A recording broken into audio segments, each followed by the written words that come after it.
welcome to our World Food Forum Masterclass on fostering innovation and entrepreneurship for sustainable development and particularly for our agri-food systems. I want to give a special shout out to everybody who's watching from UN Web TV and FAO.org live stream. My name is Victoria Slivknov. I am the Executive Managing Director of Extreme Tech Challenge, the world's largest platform and marketplace for showcasing the most innovative and purpose-driven companies tackling the UN SDGs, and now we're active in over 100 countries. Our mission is to support these entrepreneurs by giving them the rocket fuel to achieve success. And there are 4 particular things: global visibility, access to venture capital investment, corporate strategic partnerships, and world-class mentorship. So we're here as part of this UN World Food Forum to get young people involved in entrepreneurship to build a better food future. So before we get started, we have some exciting welcome message from the World Food Forum champion, Bonita Sharma. So let's roll the tape.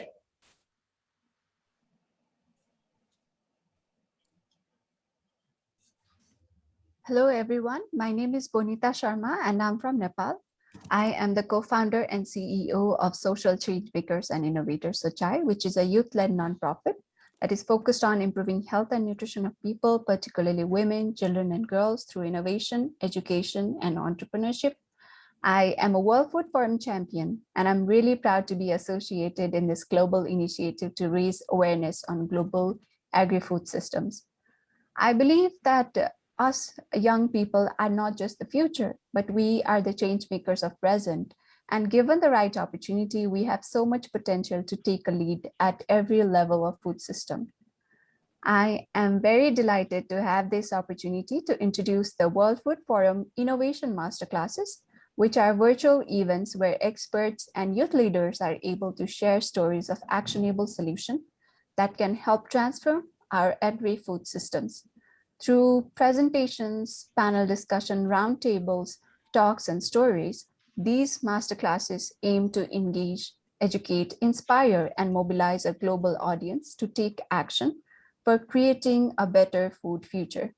Today's masterclass is on fostering innovation and entrepreneurship for sustainable development, agri-food systems transformation with Kimbal Musk, Bill Tai, and Nicole Shanahan.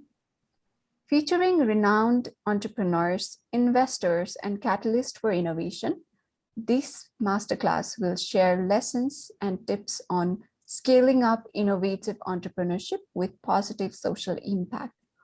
Award-winning startups will also share their stories and successes and challenges that they have faced as a young businesses, and the audience will have a chance for a live Q&A with a distinguished panel. As someone who started the journey of nutrition by prioritizing innovation and entrepreneurship, today I'm very much excited and looking forward to learn from all the experts and change makers in the masterclass.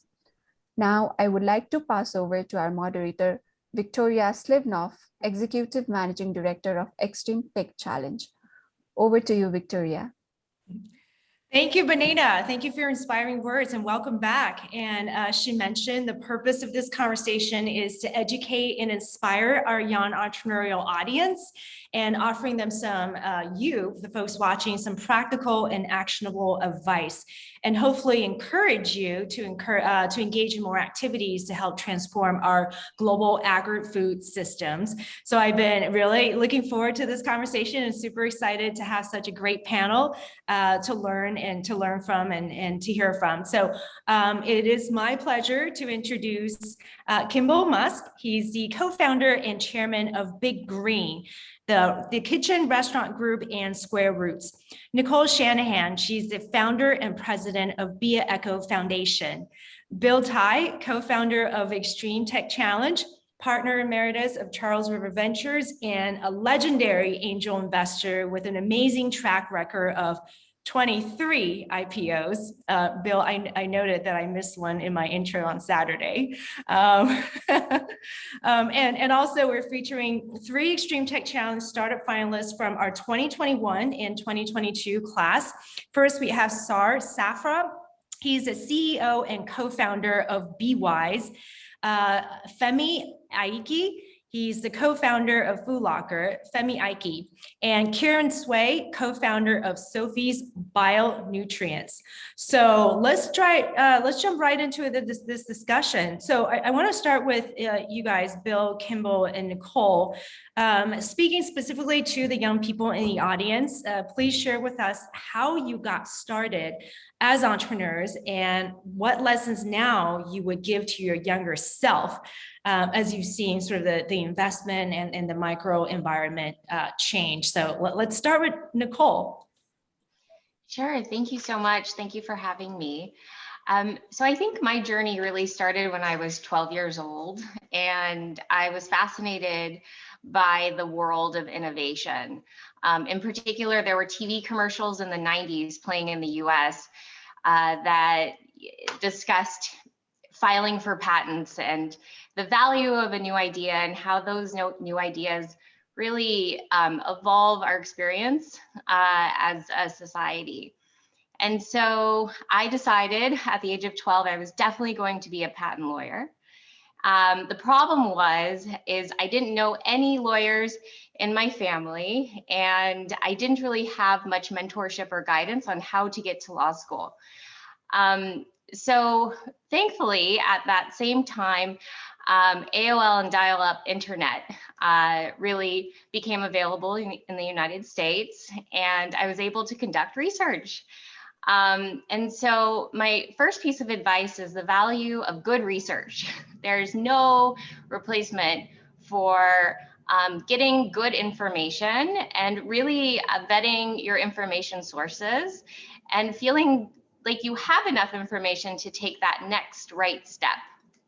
So I eventually found my way to law school, and it was really through a sequence of getting the right education, but also finding the right mentors and opportunities. My second piece of advice is work for free to get experience. Don't be afraid to take internships or volunteer opportunities where you exchange your effort for exposure and experience. Because that first internship I got, where I worked for free at a patent office, was probably the most important first career step I took on the path to entrepreneurship. So after I got that 1 year of internship experience, I was then qualified to apply for paid positions within law firms. And it was that paid experience that then made me understand how to conduct myself in an environment with a degree of professionality. And I think that, you know, really foundationally for entrepreneurs, you need to understand your market, your industry, your clients, and your coworkers. So, so that piece then, you know, sets you up for getting whatever qualification you need, and then a community. And so these are really the building blocks then for thinking about change. So with the greater exposure in your industry, you start to see areas where you can make improvements. Entrepreneurship or entrepreneurs, it really comes from this desire to make things better. And it was my experience working in the patent industry that I saw that there was a lack of efficiency in managing intellectual property assets, also trading those assets. And it's something that is important to every innovator, every university patent office, every law office, and every entrepreneur is how do I manage my creative intellectual property? And so Clear Access IP was born from this desire to make it cheaper, make it faster, and make it move more quickly between institutions. And so I created Clear Access IP on this ideal of a world where ideas moved more seamlessly from the creator into industry. So, you know, I think in terms of the value of understanding all of the pieces to the journey.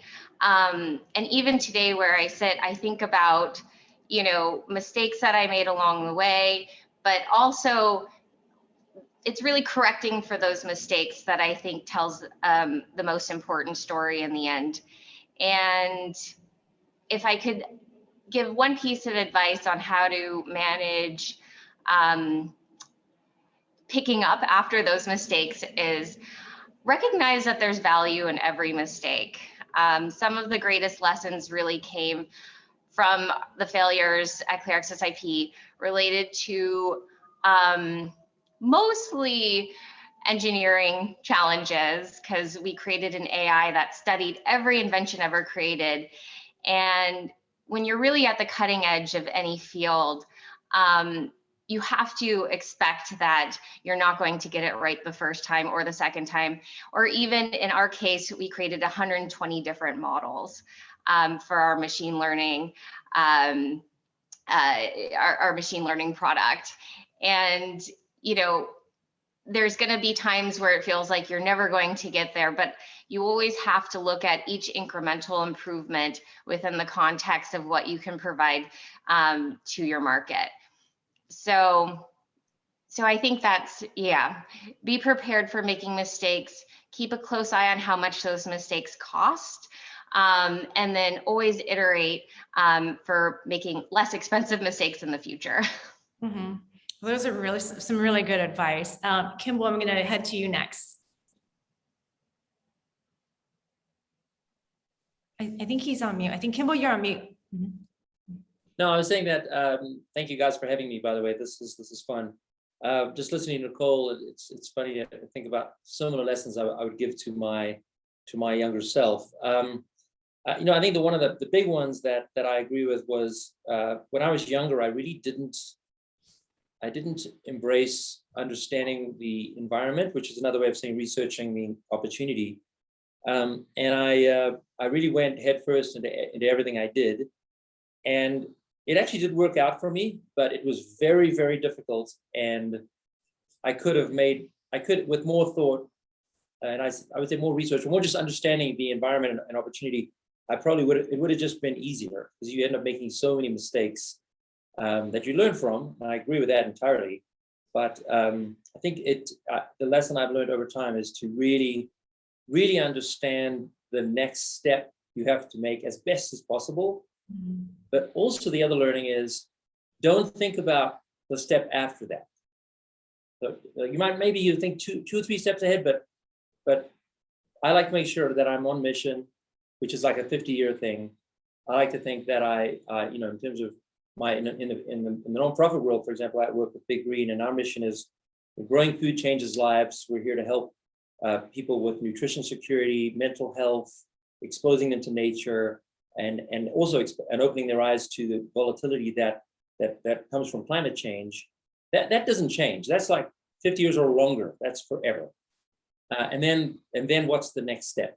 And it's quite a hard discipline to not get caught up in, what's going to happen in 3 months or 6 months or 10 months or 12 months. But the truth is, you just don't know. The landscape changes so much in our world. COVID's a great example where if you plan too far out, you certainly didn't plan for that. So I've learned really to think about what's my immediate step to focus on and get as much research on that as possible before being forced to make the decision. The other lesson that I would give to my younger self is to really do something that brings you alive, that's your passion. My first business was a house painting business. You're painting houses, and it was a college business. I made a lot of money. I came over to this country with no money at all, and I was like sitting around with for a 19-year-old a lot of money. And it just didn't do it for me. It just kind of crushed my soul of going and doing this business. And so I really worked hard on my passion, but I didn't really figure out my passion until later. And so the piece of advice I would give to folks is, if you don't know what your passion is, find people you love working with. And that might be a path to finding your passion. But if you love working with a group of people, you will have a lot of fun. and you'll give yourself time to figure out your passion. Don't put too much pressure on it, because it'll come. It'll come when it comes. And being around great people, you'll never regret. And that also relates to being paid. If you get a job offer for a certain amount of money, and you have another option to work with people you love or something you're passionate about, always take the option with people you love or something you're passionate about, because when you're young, you aren't really earning that much money anyway, and you're going to spend it all anyway. So the real value you're building for yourself is the connections you're making with great people, or working in stuff you're passionate about. The other thing I would say is, and I've considered myself a very risk-taking in my 20s, would be take more risks. This is not the time to worry about your mortgage. It's not the time to worry about your retirement. This is not the time to think about the future too much. This is the time to dive in and take risks and learn like crazy, work your ass off, work your butt off, whatever the right term is to use. But and honestly, if you're doing it with the right people and great people, you will just have the best time ever. Even if you don't succeed financially, you'll be setting yourself up for the future, where you'll find an opportunity at some point that really combines your passion, helping the sustainability goals, and that classic saying, the money will come. Then finally, failure is something to it's a phrase my brother gave me, so I got to give him credit. Learning to fail and being okay with it is actually a very important part of building great businesses. Don't be afraid of failure. Expect to fail all the time, and just plan to learn from it, and get used to it, and then you can iterate and get better. I think that last point is so important, because in Silicon Valley, failure is celebrated in a way that you're earning your badge and moves you on to the next thing. But I don't think that's the case all around the world. And sometimes you're a little too careful, like you said, not taking enough risk. So I think those are real nuggets of gold. And again, double and tripling down on working with great people, and bring great folks together. And like you said, the passion will follow, the business will follow, and good things always come out of it. So yeah, very sound advice. Bill. Yeah, I'll just kind of wrap up this section with Kimbal and Nicole and my journey. Very, very similar. I think it's passion, timing, and showing up at the right beach. So I think, for me, it was kind of, I had this like a little electronics kit, and I started as a phone hacker, in that era where people would build these boxes to kind of make a tone frequency generator to hack into phone systems. And that led me into electrical engineering. And I think, the educational component, depending on what you're doing, does matter a little bit. You can learn it on the fly over time for sure. But I think I use the surfing analogy all the time, and I think Kimbal's point about failing, taking risk and failing. If you're going to learn to surf, you're going to go and you're going to splash around and just flail around for a long time until you figure out how to ride and what timing's about. And as I described, surfing and entrepreneurship, very similar. You can work really hard and get nowhere if you show up at the wrong beach at the wrong time. And so if you imagine a wave cruising across the ocean, you're either in front of it, behind it, or on it. And if you're behind it, you will never, ever, ever swim up the back and catch up to everybody else. So forget it if the market's moving. If you're way too in front, you can paddle really hard and just wear yourself out and nothing happens. So if you're right at the right time, you paddle once and you're riding. So pick the right beach, fail a lot first by splashing around, trying to figure out how to move around on the water, and then use your instinct and learning and what Nicole was talking about, kind of, know your market, know your environment when you want to make that bet on the big ride. But it's going to take a lot of splashing around first and this acceptance of failure, because when you go to surf, you're not going to ride, in my case, for years. So you just have to get used to it, and then show up at the right time when you feel like it's right and you're passionate about it. And I want us to think about a little bit about how do you democratize opportunities across border, and that's a big part of our work at Extreme Tech Challenge. The fact that we're in over 100 countries, and entrepreneurs face, it's nuanced, right, depending where you are. So speaking to the youth entrepreneurs that sit in certain parts of the world that don't have the mature infrastructure that we have in Silicon Valley, and access to capital and access to entrepreneurial training. What advice do you have for them to get started and to find the right people, like Nicole said, find the right mentors, right? To find your own tribe to get going. So why don't I start with Nicole for again? Mm-hmm. Sure. As someone, I grew up on, I spent a few years on welfare and really didn't have a ton of resources. And my mother is from Southern China, and she's an immigrant to the US. So we have, in our family, this really deep identity of cobbling together a solution with very little. So I think that one of the benefits, I think, of being in a country where there is struggle and where there is quite a bit of challenge in navigating industry, there's also even a greater opportunity and a need for your expertise and your competence, your deep competence and your passion to make change. And when I think of the delta and opportunity, where you start with very little, you have so much opportunity to chart a path towards excellence. And I think I view it almost in the reverse, as to how maybe other people think about it, because I've had that journey myself, is when you don't have outside expectations and outside structures telling you how things should be, your creative capacity is unlimited, and really allow your creative capacity to look far and wide. See connections and things that nobody else sees. See, the goodness in people who want to be a part of your journey. And use the adversity that you have to really hone your decision abilities, because I know that, I grew up in a single parent household that was very challenging at times. And I learned to see things that peers of mine that grew up with more stability, they couldn't see it. They couldn't see the connectedness in their environment. And that's a gift. That is such a gift when you're an entrepreneur. So in terms of resourcing, the internet is an incredible place to find resources. I think XTC, for example, is really opening up and casting such a wide net globally. So certainly apply to these XTC opportunities as they become available in the future.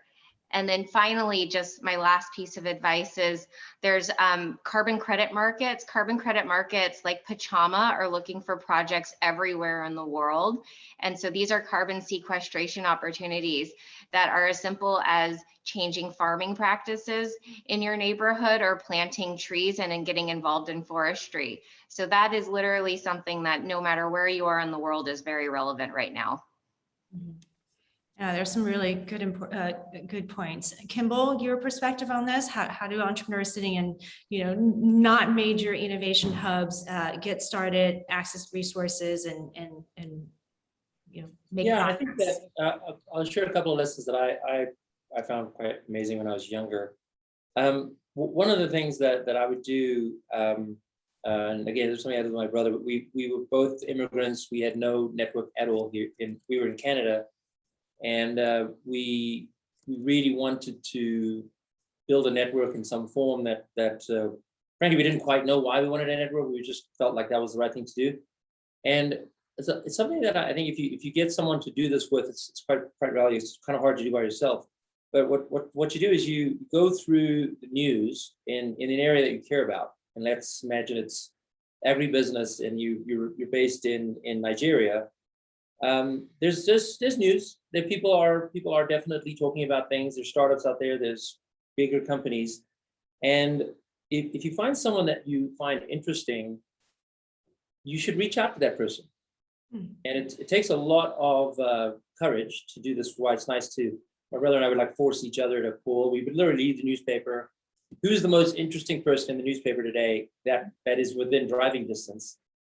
And we met some of the most wonderful humans out there. Most people say no to the meeting, but some people say yes. And the ones who say yes, those are the ones you actually want to meet. So like sort of hardcore cold networking, I would say is super, super useful and a lesson any entrepreneur should have. And then the other one was be very nice to everyone you meet and do your best to meet everyone you can. Our first financing round for our first company as immigrants in Silicon Valley, we didn't even have proper visas. I mean, we were just, we were really did not know what we were doing. Came from a really lovely real estate broker who a friend of ours was looking to buy a home, and she said, "Oh, tell me about your business, and I might know some investors that might want to look at it." And the angel investor group turned into a VC group, and before we knew it, we were funded. So it just didn't come through the regular path, and just embrace that, because you never know who knows who and how things will unfold. But if you keep working at it and you're nice to people, and you actually go out of your way to get to know them, don't just kind of assume they're going to help you. You'll be amazed what comes out of your network that you already have. Yeah, be nice is a secret sauce. Secret sauce. Good secret sauce. Bill, I want to bring you in. Yeah, I just say this is a worldwide audience, and every year that goes by, you need to be less afraid of trying. So as I think about my early days in Silicon Valley, when it was called Silicon Valley because it was all about silicon, and I moved out here in the 80s when the industry was just forming as a silicon engineer.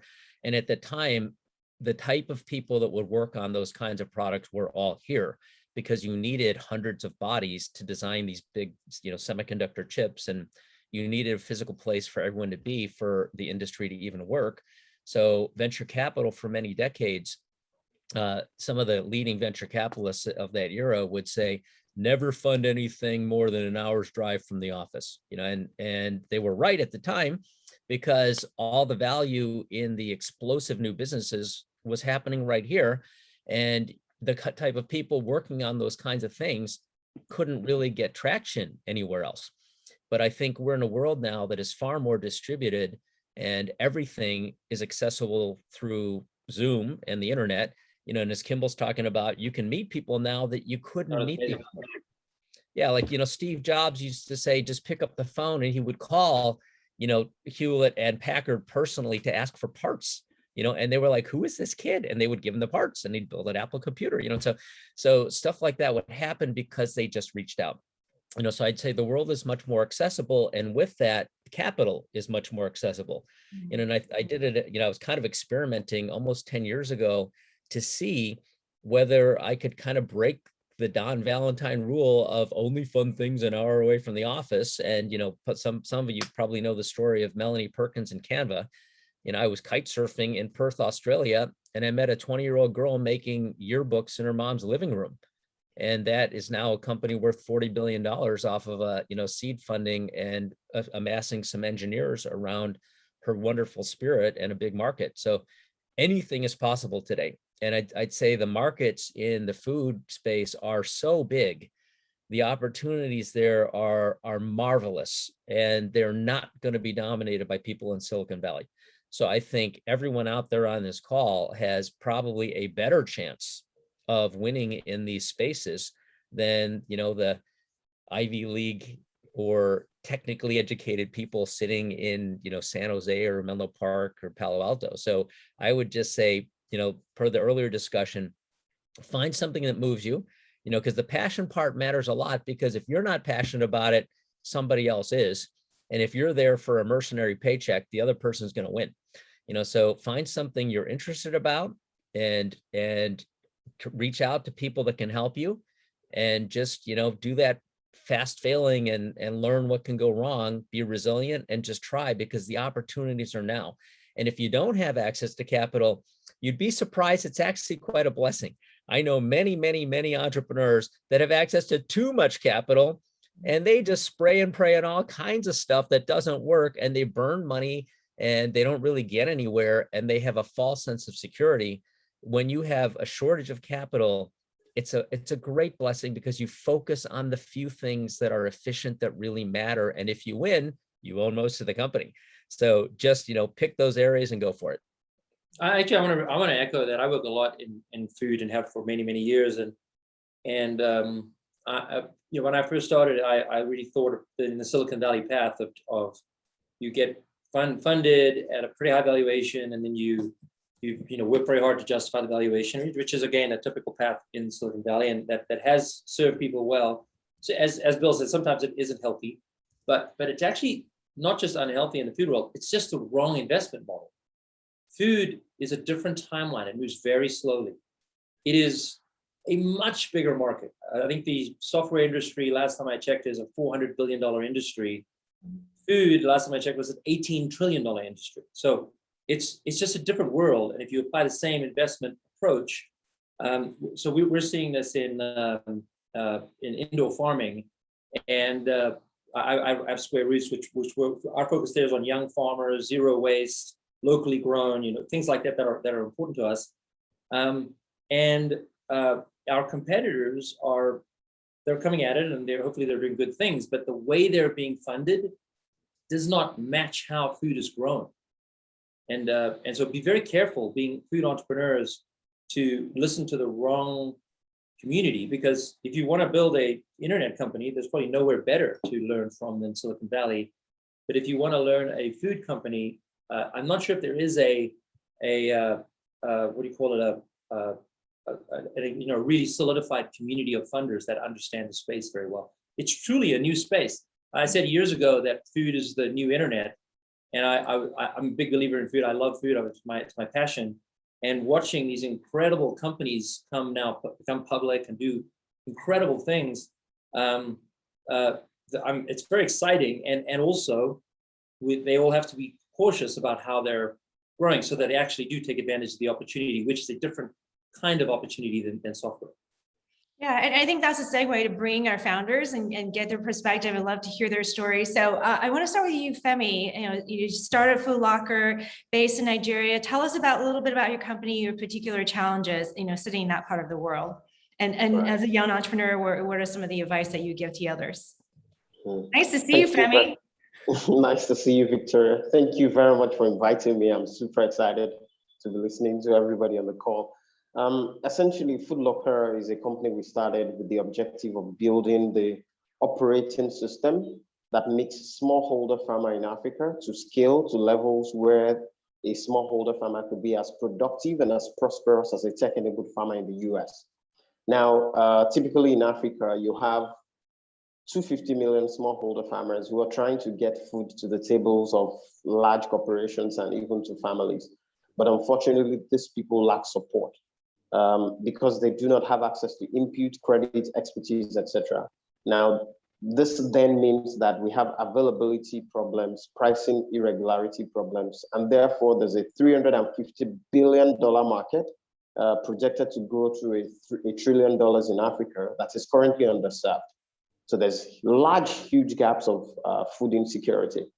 And that's why we started Food Locker. I was in the UK. I started basically looking at the size of the market and the kind of frictions that exist. I saw they were so big, and I saw that the problem was compelling. Left Amazon and came back to Nigeria to come and do this. The whole idea is some of the challenges we've faced have been around essentially the fact that you have to build the system from scratch.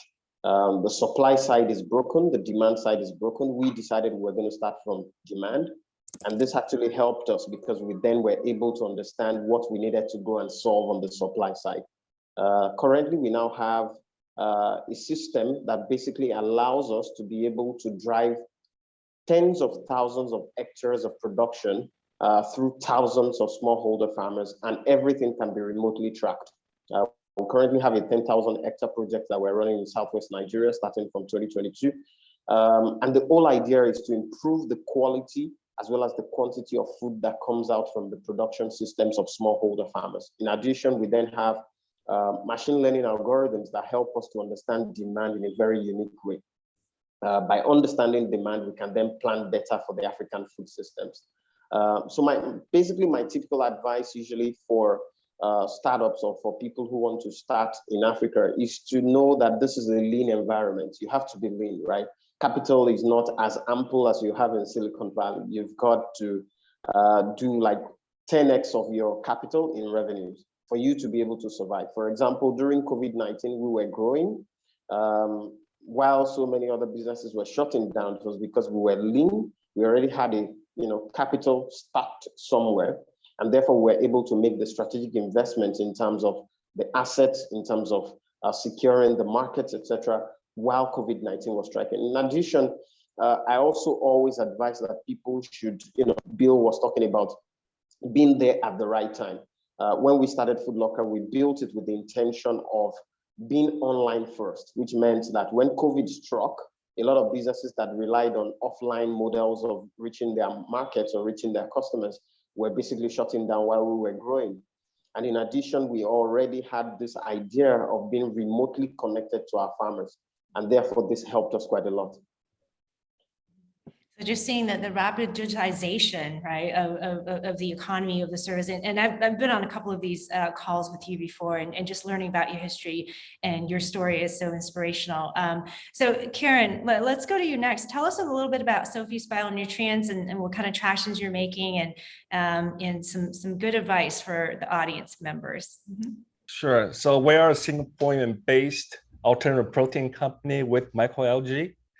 And we believe that we revolutionize the way of agriculture is growing but producing protein with minimal amount of resources and space, and to produce maximal output.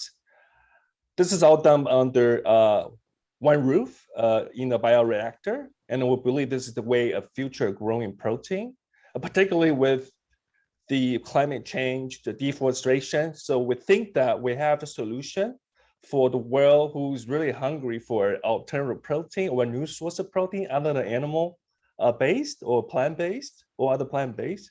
So we are really excited on this journey, and the technology is still quite new and it's very advanced. There's a lot of stuff to learn. So we are just taking it step by step and not afraid of failures, like some of the advisors have mentioned. And we believe someday we can make the difference for the world. So this is the algae based, right? This is the microalgae based. Okay. Yeah. So anywhere in the world, or even on the planet Mars, if there's water there should be algae exist. So it's the taking the algae infrastructure, right, and turning into plant-based protein, and your products on market. We have test runs of first product, but we have not scaled to the level we want to. Mm-hmm. So we're in the process of working with contract manufacturers in Europe to produce scalable amounts, so enough to make some plant-based meat and plant-based dairy product with multinational food manufacturers. Mm-hmm. And you're based in Singapore, is a quite mature, innovation ecosystem. I know you're raising a Series A. You're looking for Silicon Valley investors. How have you been able to access that ecosystem? I think obviously having been a finalist at XCC 2021 really helped with that global visibility aspect. But how is that going? What's your approach? Yeah, so Singapore has become a new center for technology hub. It's probably the best alternative place next to Silicon Valley for innovations. I believe this is because the people here, or even the government, they have the vision to be ahead of trends, and they want to get better. So we have been getting a lot of government support locally from Singapore government. And also we believe that having a great, strong intellectual properties here in Singapore, that allows us, or allows innovations to be continue to grow. So we feel pretty comfortable here in Singapore as a home to generate more of our technology in microalgae. Mm-hmm. That's great. Great to hear. And then I want to turn to Sarah right now, who's building BeWise from Israel, as one of the most exciting innovation hubs in the world with a lot of resources and support for entrepreneurs. So for yourself and for the entrepreneurs in your country, what are the infrastructures that are in place that you think have created best practices to enable, sort of this, well of innovation to happen? And particularly around how to build this entrepreneurial mindset about going back to Kimbal said, risk taking and reaching out and making something out of nothing, right? Mm-hmm. First of all, hi everybody, and thank you for having me. I'm excited and I'm a little bit starstruck as well. I'll just say that, I lived about 15 years in Seattle, which is a Silicon Valley wannabe, and I was pretty plugged into the ecosystem. And about 4 years ago, we moved to Israel to be closer to family. And it's incredible to see how a country has made it a priority to introduce innovation and promote technology. Some of the things that Bill talked about, like risk taking, and Nicole and Kimbal about failure, it's in the DNA of the people here, and it's not only not frowned upon when you fail, it's celebrated and you learn, and there's a whole mechanism. It's almost like a priority driven by the actual government on fail, try out, don't worry. If you fail, there's a network to support you, to catch you, move on to the next thing. And the other thing, I think that Nicole talked about scarcity or lack to act to capital.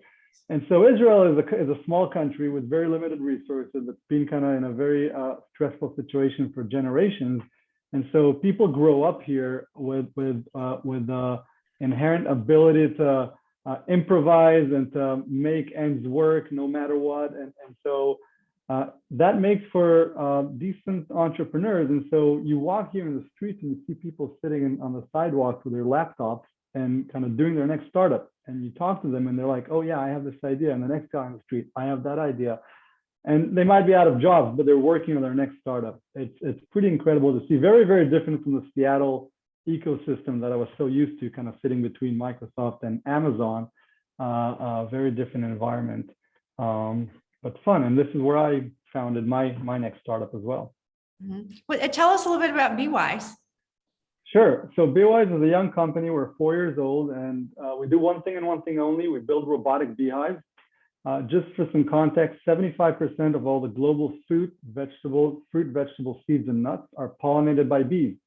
But at the same time, 40% of the colonies, the bee colonies on this planet, collapse every single year. It's insane how paradoxical it is that we're screwing up our own global food supply. And it's kind of a derivative of climate change, right? Like ocean acidification and the polar caps are melting. The bees collapse is another manifestation of climate change. And so we've come up with a device that has precision robotics, computer vision, and a lot of artificial intelligence that identifies what the bees need in real time and address it using precision robotics.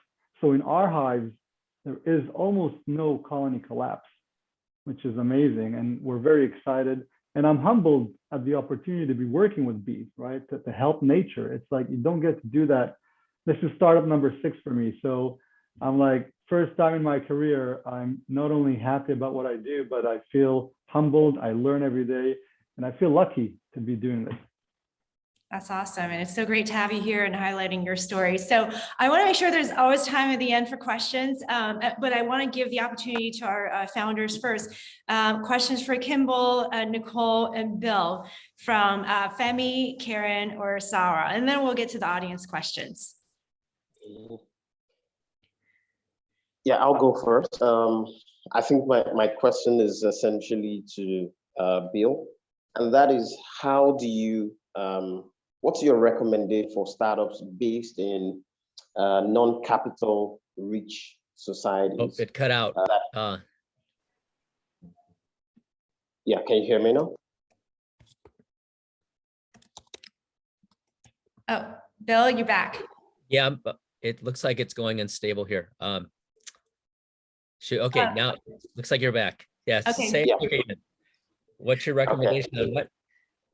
Yeah, so what's your recommendation to startups and young founders in communities or society where there's not enough capital to solve very difficult problems, especially where the infrastructural systems are broken, the institutional frameworks are not well defined. For example, we had to go and register in Delaware rather than register as a Nigerian company because we wanted to attract foreign capital.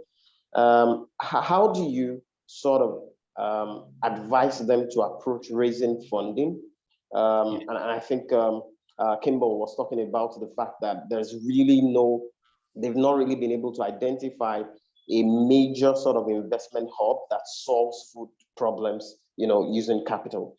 How do you, what's your advice to startups? Yeah, well, I think you've already taken some of the baby steps around, like the incorporation in Delaware and things like that. Because I think over the years, as I've started to work internationally, it's definitely been the familiarity that investors have with the U.S. governance and legal systems takes it off the table. People don't even think about writing big checks because it's just they've seen examples of capital intensive businesses that have succeeded. As I started to get into some other things, particularly instead of kind of like fintech, which are very big markets, but having had to deal with companies in markets maybe like Eastern Europe or places like that where people are a little bit suspicious of the governance structures, I'd say there were two things. One are the steps that you're already taking. Set up legal structures where the governance kind of drafts off of known areas. And then secondly, get really good people that are trusted involved. As I started to work in the cryptocurrency space, there was a lot of skepticism about the ability to fund companies overseas in an industry that seemed at one point just filled with very slimy people. And I think if you can, and one of the things I did in that case was I started this summit, this with Necker Island Blockchain Summit with a bunch of people that were involved in the regulatory frameworks of the United States. So the chairman of the SEC, former chairman of the SEC, former chairman of the CFTC, people from the Justice Department, to shine a very bright light of integrity on that space. So to the extent that you can involve people like that, where their backgrounds, history, reputations are beyond reproach, it's going to help you. But, and obviously you're going to have to run your governance structures in a way that is like A+, even way above the way the US companies run, so that there are no vulnerabilities that people can pick on. But if you do that and you can attract that capital, you're going to be in a position so far ahead of anybody else in your market that you're going to own it. So I think you're already thinking through the right things, and just keep going for it. Great. Karen and Sarah, any questions? Yeah, I have a question for Bill too. So being a Singapore startup company, if we want to have access to Silicon Valley investors, should we be starting looking at establish a office or a company in the US first to get more attraction from the investors? I think that matters less and less every year. If you had to do that, if you were doing this 5 or 10 years ago, I'd say probably yes. And then in a way it didn't matter because, Singapore has their EDB office here and some other things, and you could actually work out of there. So you could have done it anyway, but I think in this case, it's really just about demonstrating capital. Capital is very fluid around the globe now. And I see companies now, I funded a company based in Singapore, 2 Brazilian guys that moved to Singapore, and they did it because it's a great logistics hub. And they're able to ship anywhere in the world in 48 hours, any metropolitan area. And the company has, I think, a few hundred people in 5 countries, and they have no office. So there are companies now literally born on Zoom, where they don't have physical infrastructure, and they cast a global fabric of people in the markets that they serve. And it doesn't matter as long as you've got traction, so I think show business traction and have clean governance structures, and the capital will flow. Okay, thank you. And Karen, I just wanted to also mention, there are family offices getting set up, such as mine in Singapore. We just opened a really big family office there and are actively looking for companies in this space to invest in. Okay. Great. I'll look you up. Yes, please do. Yeah. Okay. Yeah. Thank you. I'll make sure that gets made connection. Okay. But Sarah. I actually have a question for Kimbal, Bill, and Nicole, if I may. You guys inspire so many people, I got to tell you, from different angles. And, you know, those who follow the whole things that are going on in the Bay Area, you know, many things that you do are inspiring and great. So my question to you is, who inspires you? Who's the one live person, so it can't be Steve Jobs, that actually inspires you all? Well, for me, it's very easy, but I also have my brother. So I would say my brother, of course, but also I have an investor that's become one of my best friends. His name is Antonio Gracias. He works for Valor Equity Partners. And he is the most inspiring he's an entrepreneur, business builder himself because he built his own firm, but he's not really an entrepreneur. He's a coach for entrepreneurs.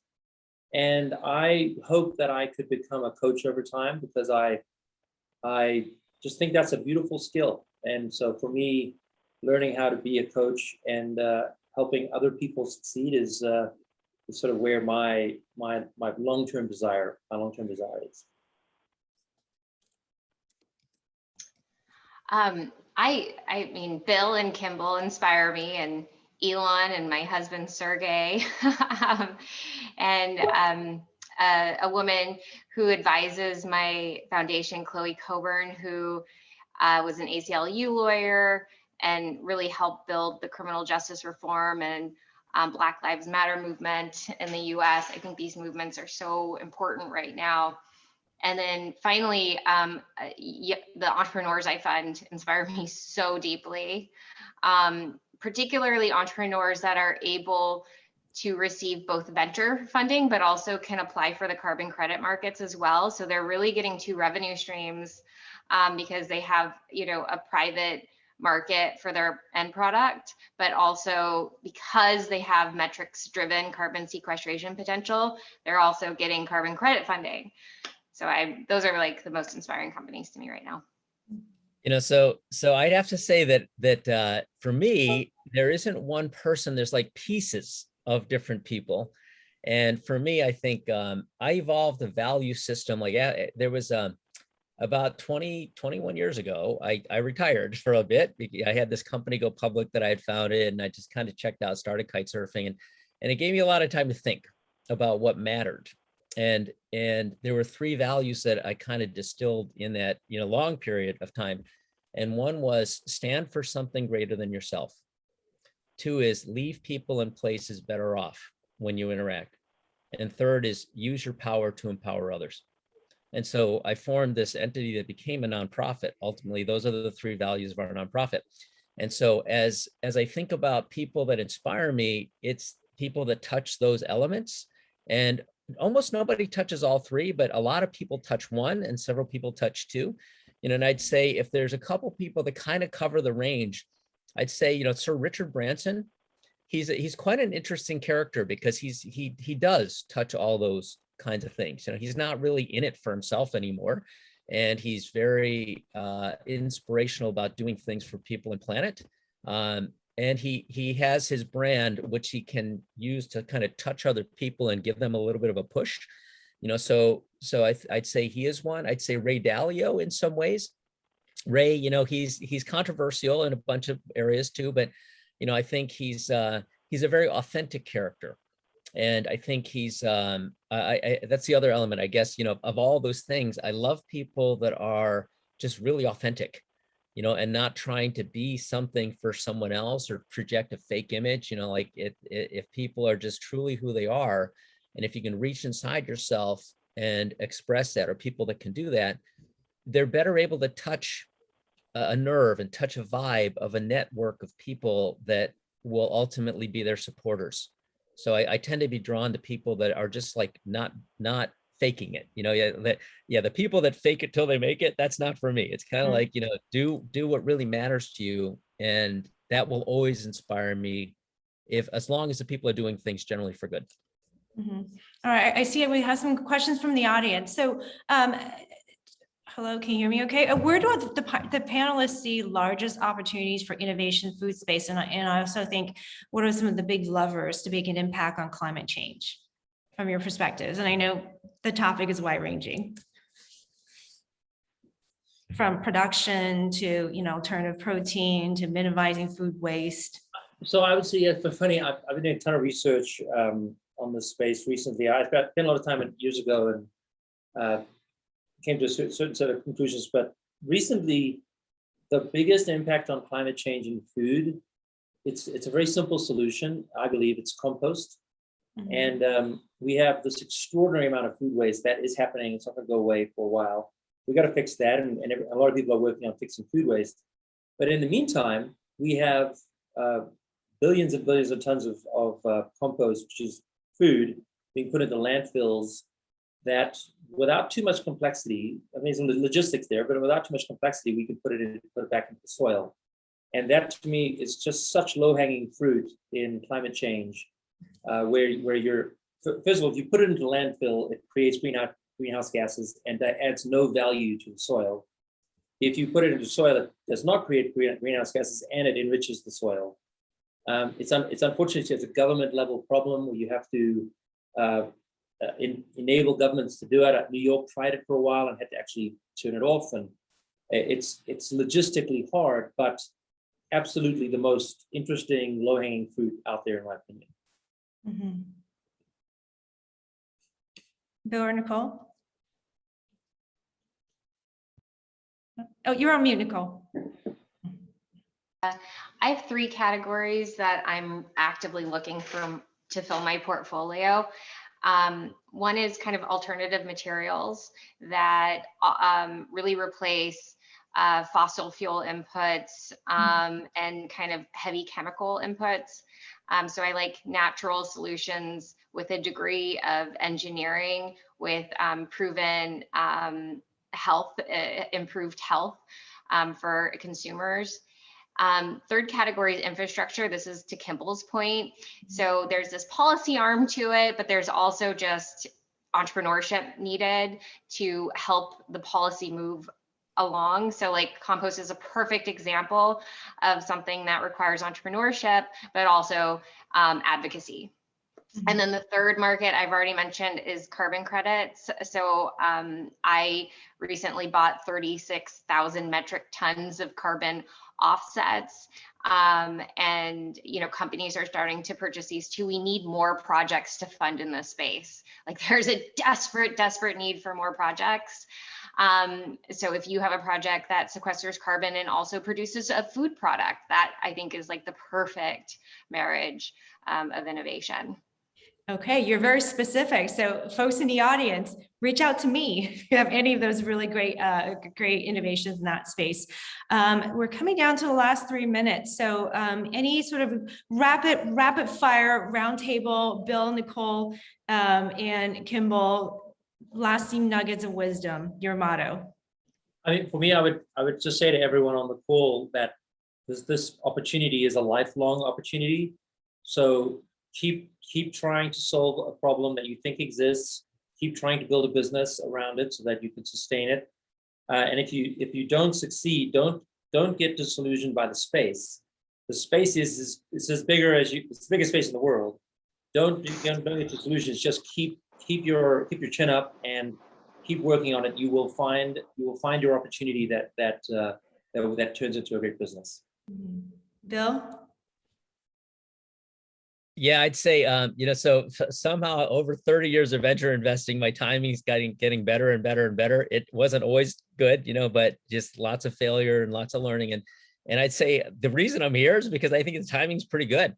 Mm-hmm. So I'd say keep at it, because I think one of the things that's happening today is that we're at a point where technology, so I always look for a structural change that allows a new emergent leader or set of leaders to come in.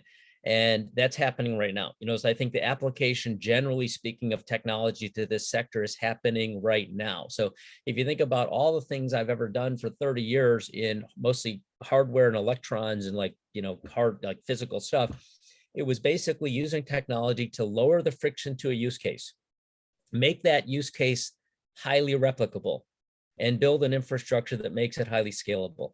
And over decades, that's all I do anymore. When I work on these little companies, if I get those 3 things right, it always works.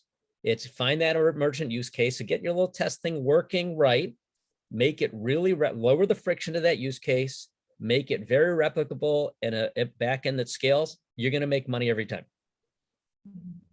Great. Nicole, you have the last word. And make sure to nurture your passion. So it's really important to nourish your internal capacity and continue to build that capacity as an entrepreneur so that you don't run out of energy. So find things that fuel you. Well, this has been terrific. Thank you so much, Nicole, Bill, Kimbal, Karen, Sarah, and Femi. It's been such a rich conversation. Thank God we captured it on video. So all you missed the live session, make sure you check back on our YouTube channel at World Food Forum and as well as Extreme Tech Challenge. So I want to thank everybody. Follow all of them on social media. I also want to give a plug for Extreme Tech Challenge. Our 2022 competition is now open. Apply, get elevated and get on a global platform such as this. And we look forward to supporting your journey. So thank you so much for everybody joining from all around the world. Thank you, guys. Thank you.